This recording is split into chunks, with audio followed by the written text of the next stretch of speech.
জিনিস তোমরা দেখতে পাচ্ছ?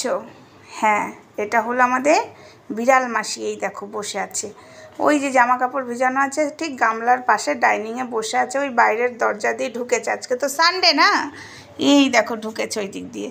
এই দেখো কি সুন্দর, এই ডাইনিংয়ে এত ঠান্ডা, ঠান্ডার চোটে ও এখানে এসে বসে আছে। তো ও ভয় পাচ্ছে না, তোমরা শুধু দেখো। আমি এগিয়ে এগিয়ে যাচ্ছি আর ও বাইরের দিকে চলে গেল। দেখলে দেখলে দেখলে এই দেখো। এই যে মাসি, মাসি তুমি তো ঠান্ডায় বসেছিলে, তোমাকে তো আমি ডিস্টার্ব করিনি। বসো, আসো আসো। আর সানডে মাছটা সব ফ্রিজে ঢোকানো আছে, আসো তোমাকেও দেবো। আসো আসো আসো আসো। ম্যাও, ও তুমি ওখানে বসবে? ওখানে তো গরম মাসি। তো এই দেখো মজা, দেখো আমাদের বিড়াল মাসির। ঠিক আছে, আমি একটা ভিডিও করলাম, বিড়াল মাসির গেটটা খোলা পেয়েছে, এই জন্য আমি গেটটা খোলা রাখি না। তো মাসি হাই করে দাও। ও মাসি, মাসি হাই করে দাও।